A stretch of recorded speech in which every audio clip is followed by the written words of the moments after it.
Hello dear students, इस lecture में मैं आपके साथ जो पी ब्लॉक की जनरल प्रॉपर्टीज़ हैं उनका नेक्स्ट पार्ट या नेक्स्ट प्रॉपर्टीज़ को डिस्कस करने जा रहा हूं, जिसमें इफेक्ट ऑफ एनोमलस बिहेवियर उसका टॉपिक है जो प्रीवियस वीडियो में हमने डिस्कस किया था। सो इस लेक्चर में डिस्कस कर रहा हूँ एक कैटेनेशन का मोस्ट इम्पॉर्टेंट टॉपिक है, डिस्कशन करेंगे।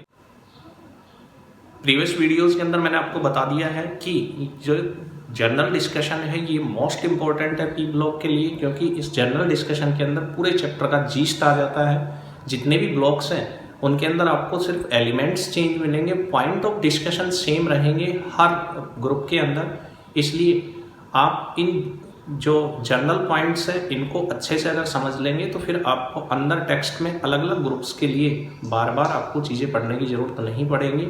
एक बार आप सिंपली रिवाइज करेंगे आपको सारी चीज़ें समझ में आ जाएगी, because point of discussion same रहेंगे हर ग्रुप के अंदर, सिर्फ एलिमेंट्स चेंज होंगे, बाकी सारी चीज़ें सेम रहेंगी।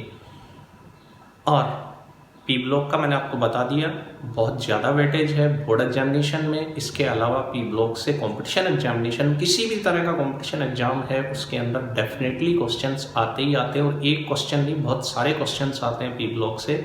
सो let us start catenation.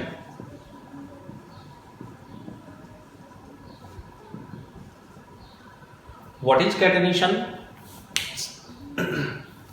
Self linking tendency of element with itself, किसी भी एलिमेंट की अपने से जुड़ने की जो tendency, self linking tendency of element with itself to form chain और रिंग स्ट्रक्चर, किसी भी एलिमेंट की अपने से जुड़ करके या अपने ही एटम से जुड़ करके एक चेन स्ट्रक्चर या एक रिंग स्ट्रक्चर बनाना, उसको क्या कहा जाता है? कैटेनेशन कहा जाता है। जनरली जो कैटेनेशन की टेंडेंसी है ग्रुप 14, ग्रुप 15 और ग्रुप 16 के अंदर होती है। ग्रुप 14 के अंदर कार्बन जो फैमिली है, कार्बन के जो कंपाउंड्स हैं वो कार्बन की कैटेनेशन की टेंडेंसी पर ही डिपेंड करते हैं। However catenation tendency decrease from top to bottom, ये चीज़ आपको मैं पहले क्लियर कर देता हूँ कि जो कैटेनेशन की टेंडेंसी होती है वो टॉप टू बॉटम क्या होती है? डिक्रीज होती है। But in group 15 and group 16, in group 15 nitrogen shows less tendency of catenation. Similarly in group 16 oxygen shows less tendency of catenation. इसके बारे में हम डिस्कशन करेंगे, डिटेल्ड डिस्कशन करेंगे कि ऐसा क्यों होता है।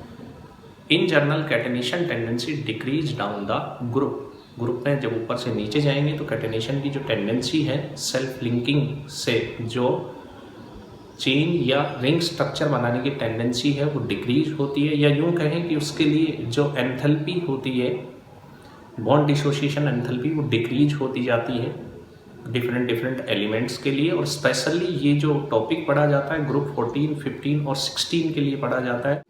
ग्रुप 13, ग्रुप 17 और 18 के लिए इसका डिस्कशन हम नहीं करते हैं। So what is catenation? Self linking tendency of element to form ring or chain structure is known as catenation. इसमें दो से ज़्यादा जो एलिमेंट्स है या एक चेन टाइप की स्ट्रक्चर बनेगी जिसमें 2 या 3 से ज़्यादा एलिमेंट्स आपस में जुड़ेंगे, एक लॉन्ग चेन स्ट्रक्चर बना लेंगे या एक रिंग स्ट्रक्चर बना लेंगे। मीन्स जो लॉन्ग चेन स्ट्रक्चर या जो रिंग स्ट्रक्चर बनती है उसको क्या कहते हैं? Catenation tendency. लाइक कार्बन के अंदर कैटेनेशन की टेंडेंसी होती है, कार्बन सिंगल बॉन्ड से लॉन्ग चेन स्ट्रक्चर बना लेता है, कार्बन सिंगल बॉन्ड के साथ साथ मल्टीपल बॉन्ड भी बना लेता है। तो ऐसा नहीं है कि सिंगल बॉन्ड से जुड़ना ही कैटेनेशन कहलाता है, मल्टीपल बॉन्ड भी हो सकता है, लेकिन लॉन्ग चेन स्ट्रक्चर जब बनाएगा दैट इज कॉल्ड कैटेनेशन। जैसे नाइट्रोजन ट्रिपल बॉन्ड से जुड़ा होता है, इसको हम कैटेनेशन नहीं कहते क्योंकि इसमें सिर्फ 2 एटम्स जुड़े हुए हैं, लॉन्ग चेन स्ट्रक्चर ये नहीं बना रहा है। ऑक्सीजन डबल बॉन्ड से जुड़ा होता है दूसरे ऑक्सीजन से, तो इसको हम कैटेनेशन की टेंडेंसी नहीं कहते हैं। ऐसा नहीं कि नाइट्रोजन और ऑक्सीजन में कैटेनेशन की टेंडेंसी नहीं होती, इनमें भी होती है, but they shows catenation tendency in laser extent. बहुत कम पॉसिबिलिटी होती है इनके अंदर कैटेनेशन की, उसका भी डिस्कशन करेंगे हम ऐसा क्यों होता है। तो फर्स्ट ऑफ ऑल कैटेनेशन होता क्या है? Self linking tendency of element to form a ring और चेन स्ट्रक्चर विद इटसेल्फ। अपने आप से जुड़ करके चेन या रिंग स्ट्रक्चर बनाना, उसको हम क्या कहते हैं? कैटेनेशन कहते हैं। जो कार्बन के अंदर बहुत ज्यादा होती है और नाइट्रोजन और ऑक्सीजन में ये टेंडेंसी कम होती है। और मैंने आपको बता दिया down the group catenation tendency will decrease down the group. जो कैटेनेशन टेंडेंसी है वो क्या होगी? डिक्रीज हो। अब हम बात करेंगे कि ग्रुप 14 के अंदर मैंने आपको बता दिया कि कार्बन जो है उसके अंदर कैटेनेशन की टेंडेंसी होती है, स्ट्रॉन्ग टेंडेंसी होती है, और डाउन द ग्रुप जैसे जैसे जाएंगे कैटेनेशन की टेंडेंसी डिक्रीज होती जाएगी। सिलिकॉन है, जर्मेनियम है, इनके अंदर नीचे की तरफ जाएंगे, लेड है, टिन है इनके अंदर। लेकिन ग्रुप 15 और 16 में ये क्वेश्चन मोस्ट इंपॉर्टेंट क्वेश्चन है, बोर्ड का FAQ है, फ्रिक्वेंटली आस्क्ड क्वेश्चन है कि नाइट्रोजन में कैटेनेशन की टेंडेंसी कम होती है, सिमिलरली ऑक्सीजन में भी कैटेनेशन की टेंडेंसी कम होती है, जबकि ग्रुप 15 में फॉस्फोरस में कैटेनेशन की टेंडेंसी ज़्यादा होती है। इसी तरह से ग्रुप 16 में सल्फर के अंदर कैटेनेशन की टेंडेंसी ज़्यादा होती है। और कैटेनेशन टेंडेंसी पर कौन कौन सी प्रॉपर्टीज को हम डिफाइन कर सकते हैं इसके बेसिस पर, उसका हम डिस्कशन करेंगे। In group 15 nitrogen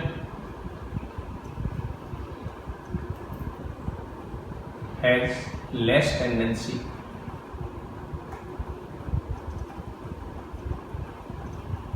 of catenation than phosphorus. Similarly, in group 16,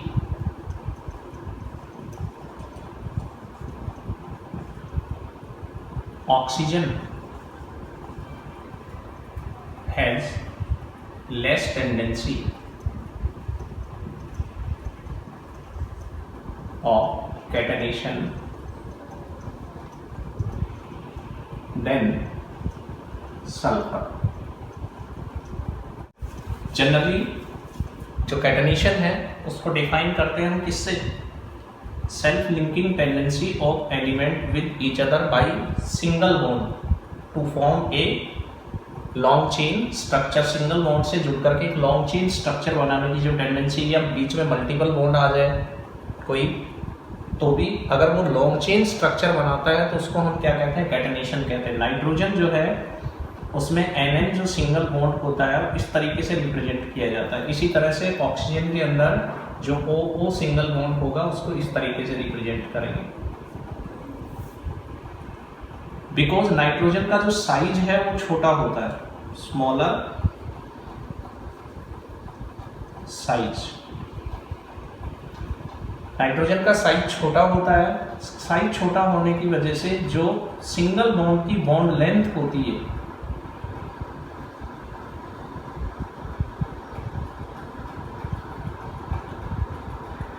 is smaller. Bond length जो होती है वो क्या हो जाती है? स्मॉल हो जाती है। और जब बॉन्ड लेंथ स्मॉल हो जाती है, अगेन मैं रिपीट कर रहा हूँ, नाइट्रोजन का जो एटॉमिक साइज है वो छोटा होता है, जिसकी वजह से जो NN सिंगल बॉन्ड की बॉन्ड लेंथ होती है वो स्मॉलर होती है। इस NN सिंगल बॉन्ड की लेंथ स्मॉल होने की वजह से जो इस पर अनशेयर्ड पेयर ऑफ इलेक्ट्रॉन्स होते हैं, जिसको हम क्या कहते हैं? लोन पेयर भी कहते हैं, इनकी बीच में इंटर इलेक्ट्रॉनिक रिपल्शन जो होगा, that repulsion will be high. ये रिपल्शन क्या रहेगा? हाई रहेगा। और जब इंटर इलेक्ट्रॉनिक रिपल्शन हाई होगा, then there NN single bond become weaker. N single bond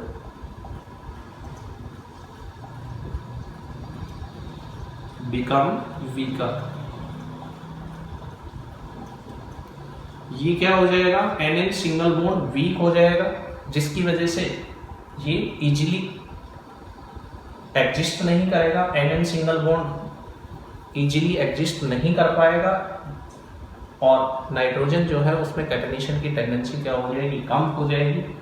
मैं वापस रिपीट कर रहा हूँ, due to smaller size of nitrogen atom, nitrogen atom का साइज छोटा होने की वजह से क्या होगा, NN सिंगल बॉन्ड की जो बॉन्ड लेंथ है वो क्या हो जाएगी, कम हो जाएगी।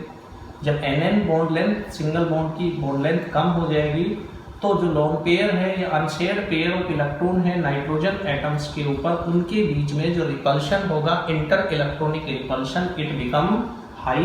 That's why NN single bond become weaker, easily break हो जाएगा। इसकी वजह से नाइट्रोजन कैटेनेशन की टेंडेंसी शो नहीं करता। सेम चीज यहाँ पर है, ऑक्सीजन एटम का साइज क्या होता है, स्मॉल होता है और स्मॉलर साइज की वजह से जो OO सिंगल बॉन्ड की बॉन्ड लेंथ होती है वो कम हो जाती है।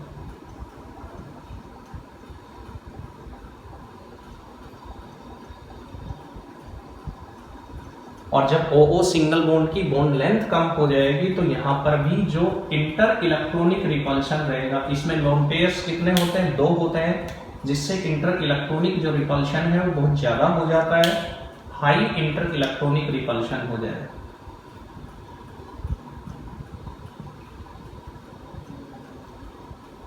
That's why again OO single bond become weaker, bond become weaker. और जब ये वीक हो जाएगा तो ऑक्सीजन भी कैटेनेशन की टेंडेंसी कम शो करेगा। ऐसा नहीं कह सकते कि हम कैटेनेशन नहीं कर पाएगा। सिमिलरली नाइट्रोजन के लिए हम ये नहीं कह सकते कि कैटेनेशन नहीं कर पाएगा, but they have less tendency of catenation. On the other hand, in case of phosphorus,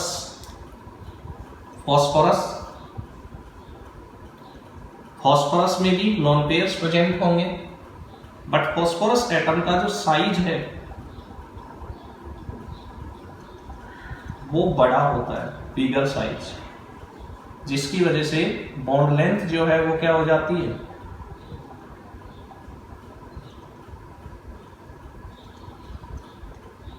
larger. और जब बॉन्ड लेंथ ज्यादा हो जाएगी तो जो लोन पेयर्स के बीच में इंटर इलेक्ट्रॉनिक जो रिपल्शन होगा, रिपल्शन बिकम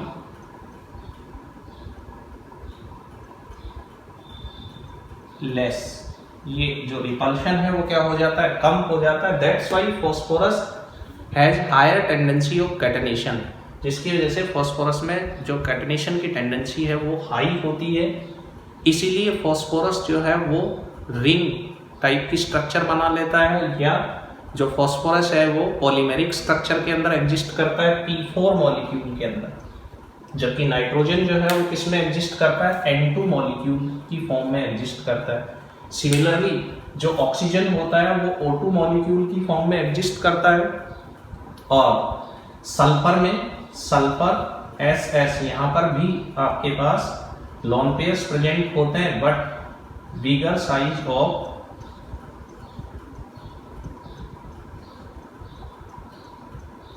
एटम, जो बॉन्ड लेंथ होती है वो लार्जर हो जाती है।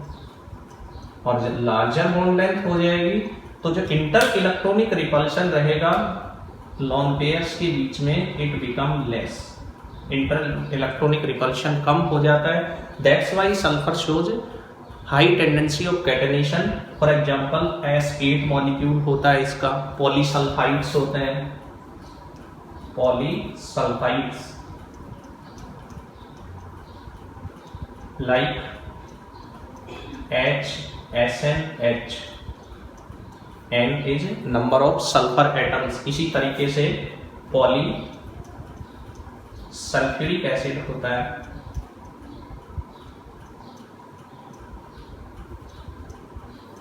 जो सल्फर के कैटेनेशन के एग्जाम्पल है। फॉस्फोरस के अंदर मैंने आपको बता दिया इसकी रिंग स्ट्रक्चर भी हो सकती है और इसकी पॉलीमेरिक चेन स्ट्रक्चर भी हो सकती है। नाइट्रोजन का भी कैटेनेशन होता है, इसका एक एग्जांपल है N3H जिसको बोलते हैं hydrazoic acid.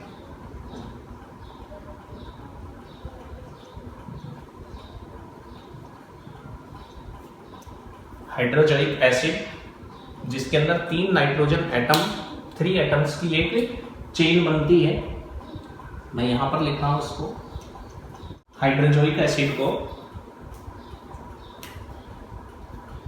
HN double bond N positive charge double bond N negative charge, इस तरह की स्ट्रक्चर बनती है। किसकी होती है? हाइड्रोजोइक एसिड की होती है। ऑक्सीजन में कैटेनेशन की टेंडेंसी किस में बताते हैं? पेरोक्साइड के अंदर बताते हैं OHOOH सिंगल बॉन्ड से सेल्फ लिंकिंग टेंडेंसी, लेकिन इनमें टेंडेंसी कम होती है और सल्फर और फॉस्फोरस में ज़्यादा होती है। Now the important thing is, वापस मैं आपको रिपीट कर देता हूँ एक बार, नाइट्रोजन और ऑक्सीजन एटम्स का साइज कम होने की वजह से इनके जो एटॉमिक साइज हैं वो कम होते हैं, जिससे NN सिंगल बॉन्ड लेंथ या OO सिंगल बॉन्ड लेंथ क्या होती है? कम रहती है। दैट्स वाई उनके जो लोन पेयर्स हैं उनके बीच में हाई इंटर इलेक्ट्रॉनिक रिपल्शन होता है। Therefore there single bond become weaker, they have less tendency of catenation. But in case of phosphorus and sulphur, due to bigger size of phosphorus and sulphur atom, PP single bond length और SS single bond जो length होती है वो ज़्यादा होती है। That's Y उनके अंदर जो इंटर इलेक्ट्रॉनिक रिपल्शन है वो कम रहता है। Hence they shows high tendency of catenation, इसलिए उनके अंदर जो है हाई टेंडेंसी होती है कैटेनेशन की। सल्फर की जो कैटेनेशन टेंडेंसी है, it has most important biological applications. Biological जो मॉलिक्यूल्स होते हैं उनके अंदर जो सल्फर है उसमें SS सिंगल बॉन्ड प्रेजेंट होता है, तो इसके कैटेनेशन की जो टेंडेंसी है इसकी बायोलॉजिकल इंपॉर्टेंस भी है अपने आप में। और ये जो क्वेश्चंस हैं ये बोर्ड के लिए भी बड़े इंपॉर्टेंट है। अब क्वेश्चन क्या बनता है? सबसे पहली चीज, nitrogen exist as N2 molecule whereas phosphorus exist as P4 molecule. Nitrogen N2 molecule की फॉर्म में एग्जिस्ट करता है और फॉस्फोरस P4 मॉलिक्यूल की फॉर्म में एग्जिस्ट करता है। Reason, because it has less tendency of catenation और does not show catenation, whereas phosphorus shows catenation. एक तो रीजन यही है इसका कैटेनेशन का कि नाइट्रोजन डाइएटॉमिक मॉलिक्यूल क्यों बनाता है और फॉस्फोरस पॉलीएटॉमिक मॉलिक्यूल P4 क्यों बनाता है? Due to catenation. In phosphorus it can form P4 molecule. एक और रीजन इसके अंदर हम दे सकते हैं। दूसरा रीजन क्या है? नाइट्रोजन के अंदर पी मल्टीपल बॉन्ड बनाने की टेंडेंसी होती है जो फॉस्फोरस के अंदर नहीं होती या कम रहती है। अपने NCERT में जब हम पढ़ते हैं तो वहाँ पर नहीं का रीजन आता है, लेकिन एग्जैक्टली हम नहीं की बजाय कौन सा वर्ड यूज करें कि इसके अंदर कैटेनेशन की टेंडेंसी कम होती है, फॉस्फोरस में कैटेनेशन की टेंडेंसी ज़्यादा होती है। इसके अंदर पी मल्टीपल बॉन्ड बनाने की टेंडेंसी ज़्यादा होती है, इसके अंदर पी मल्टीपल बॉन्ड बनाने की टेंडेंसी कम होती है। That's why it exist as diatomic molecule whereas it exist as polyatomic molecule. अब similarly oxygen also exists as diatomic molecule whereas sulfur exists as S8 molecule। ये एक तरह से जो अब कैटेनेशन है उसके एप्लीकेशन है कि उसके बेस पर क्वेश्चंस किस तरह से पूछे जाए। ऑक्सीजन एक डाइएटॉमिक मॉलिक्यूल होता है because it has less tendency of catenation, whereas sulphur is polyatomic molecule S8 की फॉर्म में होता है due to high tendency of catenation, self linking कर लेता है जिसकी वजह से S8 मॉलिक्यूल बनाता है। तो एक क्वेश्चन तो बना कि ये डाइएटॉमिक मॉलिक्यूल, ये पॉलीएटॉमिक, ये डाइएटॉमिक, ये पॉलीएटॉमिक है, इसके बेसिस पर डिफाइन कर देंगे हम कैटेनेशन के बेसिस पर। सिमिलरली यहाँ पर ऑक्सीजन में पी मल्टीपल बॉन्ड बनाने की टेंडेंसी होती है जो सल्फर में कम रहती है, इसलिए भी ये क्या करता है सेल्फ लिंकिंग से रिंग टाइप की स्ट्रक्चर बना लेता है अपनी एलोट्रोपिक फॉर्म्स के अंदर सल्फर। तो ये दोनों रीजन हम इसकी एटोमिसिटी के लिए दे सकते हैं कि ये डाइएटॉमिक मॉलिक्यूल्स है और ये पॉलीएटॉमिक मॉलिक्यूल्स है। तो पहला इंपॉर्टेंट क्वेश्चन यही है, मैं इसको मिटा रहा हूं। Applications of catenation.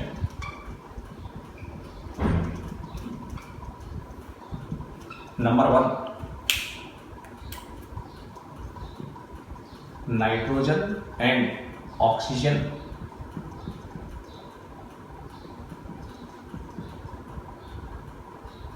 exist as diatomic molecule, whereas phosphorus and sulfur exist as polyatomic molecule.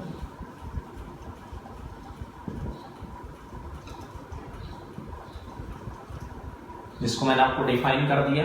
Due to reason क्या लिखेंगे इसमें, due to less tendency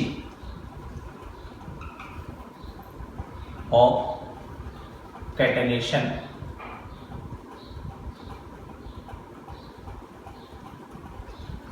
and high tendency of p-pi multiple bond.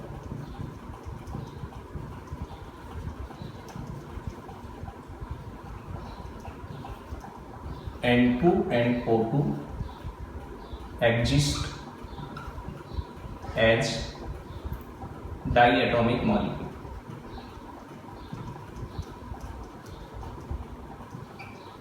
Whereas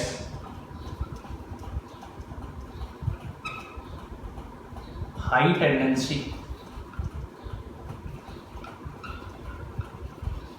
of catenation and less tendency of p-pi multiple bond.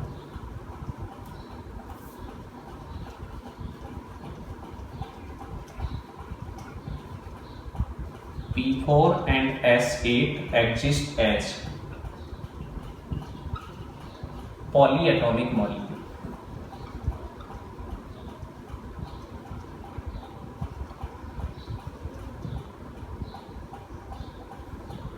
So first point आपको clear हो जाना चाहिए, most important है कि nitrogen जो है वो N2 की फॉर्म में, ऑक्सीजन O2 की फॉर्म में क्यों होता है, फास्फोरस P4 S8 की फॉर्म में क्यों होता है। रीजन मैंने आपको बता दिया कि इनमें कैटेनेशन की टेंडेंसी कम होती है और p-pi मल्टीपल बॉन्ड बनाने की टेंडेंसी ज़्यादा होती है। That's why they exist as N2 and O2।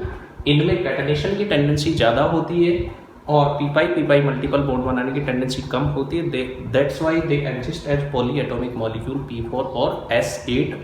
And catenation tendency nitrogen और ऑक्सीजन की मैंने आपको अलग से बता दी कि हाइड्रोजोइक एसिड है, उसके अंदर नाइट्रोजन का कैटेनेशन होता है अप टू 3 एटम्स, ऑक्सीजन का कैटेनेशन होता है H2O2 के अंदर up to 2 atoms, means they have less tendency, जबकि इनके अंदर रिंग स्ट्रक्चर और जो चेन टाइप की स्ट्रक्चर है वो बन सकती हैं।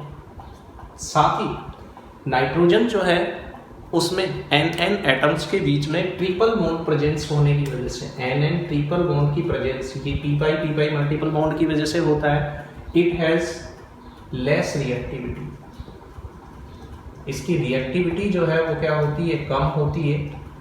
जबकि फॉस्फोरस जो है उसमें सिंगल बॉन्ड से रिंग टाइप की स्ट्रक्चर बनने की वजह से इसकी हाई रिएक्टिविटी होती है। ये आगे आपको टेक्स्ट में मिलेगा, ये भी एक इम्पोर्टेंट टॉपिक है। इवन नाइट्रोजन रूम टेम्परेचर पर कैसा होता है, इनर्ट होता है, जबकि फॉस्फोरस हाईली रिएक्टिव होता है। इसका रीजन यही है कि फॉस्फोरस के एटम्स के बीच में सिंगल बॉन्ड होता है जिसकी बॉन्ड डिसोसिएशन एंथैल्पी क्या रहती है, कम रहती है। वहाँ पर एक रीजन आपको और पढ़ने को मिलेगा, एंगुलर स्ट्रेन। एंगुलर स्ट्रेन भी एक रीजन है जो फॉस्फोरस के मॉलिक्यूल के अंदर, P4 मॉलिक्यूल के अंदर प्रेजेंट होती है, जो उसकी हाई रिएक्टिविटी के लिए रेस्पॉन्सिबल है। बट जो कैटेनेशन की टेंडेंसी है वो भी इसके लिए रेस्पॉन्सिबल है। Similarly in case of oxygen and sulphur it is also applicable. Next आपके पास आता है nitrogen and oxygen exist as gas. Number 2, N2 and O2 are gases, whereas P4 and S8 are solids. Again reason will be same, इन दोनों के अंदर catenation की tendency कम होती है और पी पाई मल्टीपल बॉन्ड बनाने की टेंडेंसी ज़्यादा होती है। दैट्स वाई ये डाई एटॉमिक मॉलिक्यूल होते हैं और गैसेस स्टेट में एग्जिस्ट करते हैं। इनमें कैटेनेशन की टेंडेंसी ज़्यादा होती है और पी पाई मल्टीपल बॉन्ड बनाने की टेंडेंसी कम रहती है, इसलिए इनमें जो मॉलिक्यूल्स हैं वो किसकी फॉर्म में होते हैं, सॉलिड स्टेट में। जैसे जैसे एटम्स एक दूसरे के साथ सेल्फ लिंकिंग से पॉली एटॉमिक मॉलिक्यूल बनाएंगे, जो फिजिकल स्टेट है वो किस में कन्वर्ट हो जाएगी, सॉलिड स्टेट के अंदर कन्वर्ट हो जाएगी, उसका जो मॉलिकुलर मास है वो क्या हो जाएगा, हाई हो जाएगा।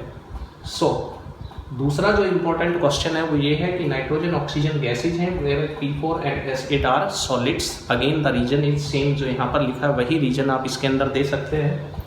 थर्ड जो इसके अंदर पॉइंट है वो है number 3, N2 and O2 has low melting and boiling point, whereas P4 and S8 has high melting and boiling point। Again आप किस में चले जाएंगे, कैटेनेशन में चले जाएंगे। कैटेनेशन की टेंडेंसी कम होने की वजह से ये N2 की फॉर्म में एग्जिस्ट करता है, गैसेस स्टेट में रहता है। सिमिलरली ऑक्सीजन O2 की फॉर्म में एग्जिस्ट करता है और गैसेस स्टेट में रहता है, इसलिए इनका मॉलिकुलर मास कम रहता है। जबकि कैटेनेशन की हाई टेंडेंसी की वजह से ये P4 मॉलिक्यूल होता है और ये S8 मॉलिक्यूल होता है, ये किस में रहता है, सॉलिड स्टेट में रहते हैं दोनों। इनका मॉलिकुलर मास जो है वो हाई रहता है, जिसकी वजह से इनके मेल्टिंग और बॉइलिंग पॉइंट भी क्या रहते हैं, हाई रहते हैं। ये क्वेश्चन भी मोस्ट इंपॉर्टेंट है इस टॉपिक के अंदर, कैटेनेशन। तो ये कैटेनेशन के क्या है, एक तरह से एप्लीकेशंस है। वापिस मैं एक बार रिपीट कर देता हूँ। एक तो क्वेश्चन बना कैटेनेशन के अंदर कि नाइट्रोजन और ऑक्सीजन में कैटेनेशन की टेंडेंसी कम होती है, जबकि फॉस्फोरस और सल्फर के अंदर हाई होती है। मोस्ट इंपॉर्टेंट क्वेश्चन है, इसको आपको मैंने एक्सप्लेन कर दिया। इसके अलावा ये इसके एप्लीकेशंस है कि नाइट्रोजन जो है वो डाई एटॉमिक मॉलिक्यूल होता है, ये फॉस्फोरस और सल्फर पॉली एटॉमिक मॉलिक्यूल्स हैं, ये गैसेस स्टेट में होते हैं, ये सॉलिड स्टेट में होते हैं। इनका मेल्टिंग और बॉइलिंग पॉइंट लो होता है, इनका मेल्टिंग और बॉइलिंग पॉइंट हाई होता है। होप्सो अब आपको ये समझ में आ गया होगा कि कैटेनेशन की जो टॉपिक है उसकी इंपॉर्टेंस क्या है और उसको हमें किस तरह से स्टडी करना है, उस पर क्वेश्चंस किस तरह के बनते हैं। नेक्स्ट, ये तो थे कॉन्सिक्वेंसेस ऑफ एनोमलस बिहेवियर। ये किसका टॉपिक है, एनोमलस बिहेवियर का ही टॉपिक है। उसके जो इफेक्ट हैं वो क्या होते हैं, क्योंकि नाइट्रोजन और ऑक्सीजन का ये एनोमलस बिहेवियर ही है जो बाकी एलिमेंट से डिफरेंट बिहेवियर शो कर रहे हैं। 15th और 16th ग्रुप में भी जब आप ऊपर से नीचे की तरफ जाएंगे, एक्सेप्ट नाइट्रोजन एंड ऑक्सीजन, जब आप फॉस्फोरस और सल्फर से नीचे चलेंगे तो कैटेनेशन की टेंडेंसी वापस क्या होती जाएगी, कम होती जाएगी। इनमें रीजन बता दिया मैंने आपको कि कैटेनेशन की टेंडेंसी कम क्यों होती है।